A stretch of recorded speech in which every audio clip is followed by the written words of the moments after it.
সম্পর্ক থেকে যায় যত্নে, অযত্নে সম্পর্ক নষ্ট হয়ে যায়। একটা সম্পর্কের শুরুতে আমরা যেমন প্রিয় মানুষটাকে খুব বেশি ভালোবাসি, যত্ন করি, তার খোঁজ খবর নেই, তাকে কেয়ারিং করি না, সম্পর্কের শেষ অবধি যদি সেটা থাকে না, তাহলে কোনো সম্পর্কে কখনো বিচ্ছেদ ঘটে না। একটা মৃত গাছকে আপনি সার, পানি, মন থেকে ভালোবেসে যখন যত্ন করবেন না, সেই গাছটাও কিন্তু একটা সময় বেড়ে উঠবে। ঠিক সম্পর্কগুলোও সেরকম।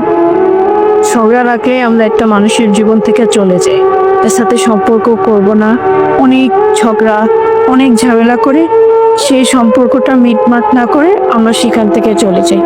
একটা গাছকে আপনি ঠিক যেভাবে যত্ন করেন, একটা ভালোবাসার মানুষকে ঠিক সেই যত্নটা করলে সেই মানুষটা কখনো হারিয়ে যায় না।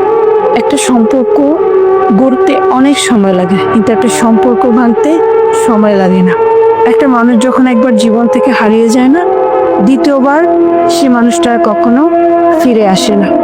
তাই হাজার ঝগড়া ঝামেলা হলেও মানুষটাকে আগলে রাখবেন, কখনো যেতে দিবেন না। সম্পর্কের মাঝে ঝগড়া ঝামেলা হবে, একটু ক্ষমা চাইলে, একটু সরি বললে অনেক মহাভারত অশুদ্ধ হয়ে যায় না। তাও প্রিয় মানুষটা দিন শেষে থেকে যায়, কিন্তু মানুষটা যদি একবার হারিয়ে যায় না, আর কখনো ফিরে আসবে না। একটা মানুষ কি চায়? তার প্রিয় মানুষটা 24 ঘন্টার মধ্যে যে কোনো সময় তাকে কল, মেসেজ, সে কি করছে, খাচ্ছে কিনা, ঘুমাচ্ছে কিনা, এই ছোট ছোট কেয়ারিং গুলো যদি আপনি করেন না, সে অনেক খুশি হয়ে যায়। যখন একটা মানুষ সেই কেয়ারিং ভালোবাসাগুলো পায় না, তো 24 ঘন্টায় তাকে বিজি দেখান, তখনই একটা সম্পর্কের মধ্যে পাথর ধরে। একটা মানুষ কখনো 24 ঘন্টা ব্যস্ত থাকে না। এই 24 ঘন্টার মধ্যে কাজের মাঝেও যদি সে প্রিয় মানুষটাকে আপনি 10টা মিনিট সময় দেন, ভালোবেসে মন থেকে নিয়েও করে কথা বলেন না, সে দিন শেষে থেকে যেতে পারে। একটা মানুষ কিন্তু সব দিক থেকে পারফেক্ট হয় না, তাকে পারফেক্ট করে নিতে হয়। একদিনই কি একটা বিল্ডিং উঠানো যায়?